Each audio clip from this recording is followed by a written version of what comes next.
네, 안녕하십니까.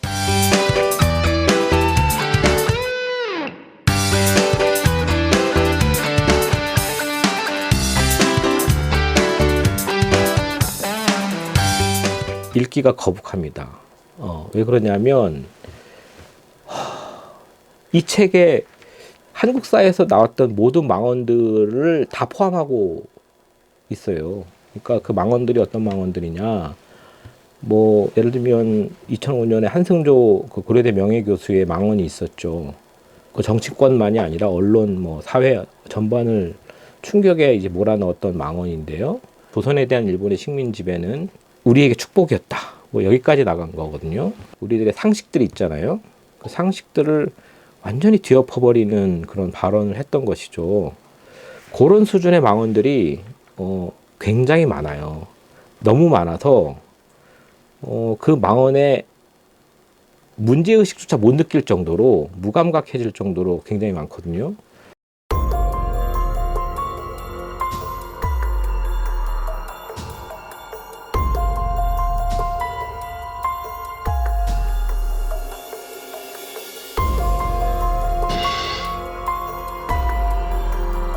이런 망언들을 뒷받침하기 위해서 과학적 방법을 활용합니다. 사실 이 내용 자체가 우리에겐 망언 아니야라고 생각할 수도 있지만, 역사를 좀 잘 모르는 분들이 이렇게 보기에는 내 상식과 다르지만 기존의 지배적인 이야기와 좀 다른데 되게 도발적인데 그런데 과학적이야. 그럼 뭔가 있어 보이거든요. 그런데 그 내용을 안으로 들어가 보면 그들이 말하는 실증주의라는 게 굉장히 작은 부분을 전체로 설명하는 방식이거나, 아니면 어떤 사실들은 가리고 어떤 사실들을 선택하고 더 나아가서 왜곡 해석하는 방식들이 있는 거죠. 그러니까 말은 실증주의라고 하고 실상은 그렇지 않다는 거죠. 이런 현상은 사실 뭐 이영훈의 반일종족주의라는 책에 처음 등장하는 건 아니에요.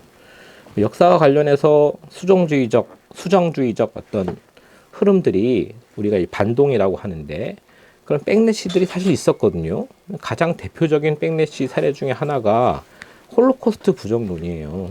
뭐 홀로코스트 부정론 때 이미 그런 실증주의적 방법 외양을 한 역사 부정론, 이런 방법들이 이미 많이 시도된 바 있어요. 홀로코스트가 발생했음에도 불구하고 이제 우파들은 혹은 수정주의자들은 그런 질문들을 하죠. 증거 있으면 내놔봐라. 객관적으로 뒷받침해봐라. 거꾸로 얘기하면 히틀러가 홀로코스트를 지시하는 공문서를 발견하지 못하면 혹은 찾지 못하면 홀로코스트는 없는 거냐 이렇게 물어볼 수 있어요. 우리가 뭐 사람을 어떻게 죽여라라든지, 그것도 최고위층에서, 아니면 뭐 여성들을 머리채를 붙들고 뭐 노예 사냥하듯이 끌고 와라 이렇게 공문서를 세세하게 기술하면서 지시하지 않아요. 당연히 없는 게 정상이고, 다만 정책적으로 어떤 문서적 증거들이 있을 수는 있는데, 또 이게 사실은 본인들이 생각하기에도 문제가 되기 때문에 이런 증거 자료들은 폐기되거든요. 일본군 위안부 문제와 관련해서 이런 제도와 정책들을 집행하고 그리고 시행해 왔고 무엇이 문제였는지, 특히 이제 종전 무렵에 패전 임박했을 때 일본군과 일본 정부가 체계적으로 그것을 은폐하려는 시도들을 해왔거든요. 그건 되게 알려져 있는 사실이죠. 그 와중에도 사실은 파편들이 남아있는 겁니다. 그런데 그 모든 파편들이 아주 그렇게 세세하게 강제연행을 지시하지는 않아요. 그러니까 실증주의라는 것도 그런 맥락에서 부정의 실증주의가 아니라 거꾸로 좀 어떤 것들을 분석하고 입증하는 실증주의여야 되는데, 거꾸로 세워서 활용하고 있다. 이 방법에서 이런 점에서 되게 문제적이라고 할 수가 있죠.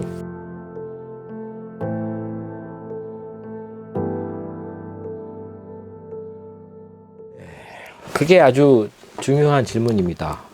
왜냐하면 보통 사람들이 왜 그럴까라고 하면 처음 생각하는 게 다 일본에서 돈을 받아서 뭐 이렇게 떠올리게 돼요. 음모론이거든요. 그게 뭐 전혀 틀렸다고 할 수는 없지만, 뉴라이트들이 이제 2005년에 그 2004년, 2005년에 한국사에서 출연합니다. 왜 출연했는지 좀 볼 필요가 있어요.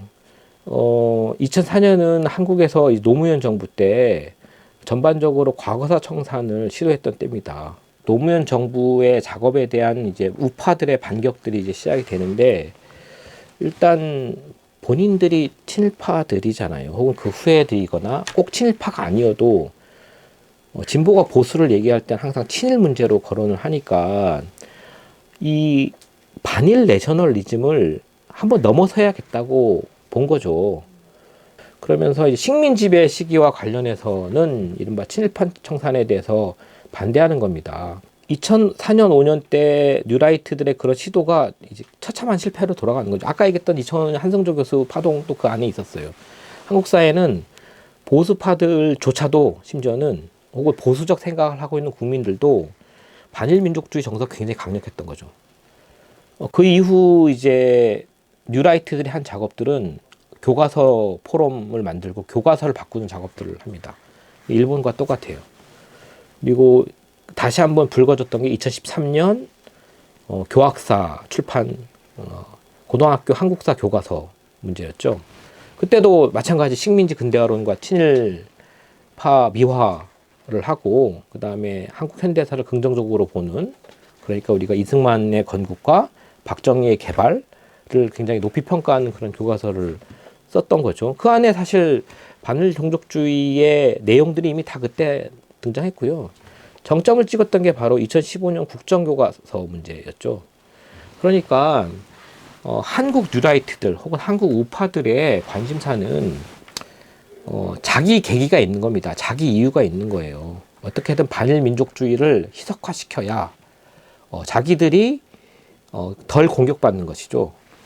그러니까 한국의 뉴라이트와 일본의 구구파는 공통된 목적이 있는 겁니다. 근데 흥미로운 건 뭐냐면 반일 종족주의라고 했어요. 예, 우회하는 거죠. 혹은 정당성의 토대들을 좀 침식하기 위해서 이건 민족주의가 아니라 되게 미개한 샤머니즘, 특히 이제 물질주의라든지 이런 육체주의 같은 제용법이 아니라 이영훈의 용법입니다. 그런 맥락에서 이영훈의 반일 종족주의 책은 일본의 구구파의 논리보다 조금 더 한 발자국 나아간 거죠. 지금 바로 오늘 그 2019년 3일 100주년인데요. 100주년에 반일 종족주의라는 책이 나오고 베스트셀러가 되고 거기에서 그치지 않고 지금은 역사 전쟁이 역사에 끝나지 않는 거죠. 그 안에 여러 전쟁의 프레임들이 포개져 있습니다. 그런 의미에서 볼 때 반일 종족주의라는 책도 좀 역사학계가 더 나아가서 한국 사회가 이상한 예외적 현상, 일탈 현상이라고 볼 게 아니라 정면으로 대면하고 좀 응답해야 되지 않을까. 반격에 반격을 해야 되지 않을까.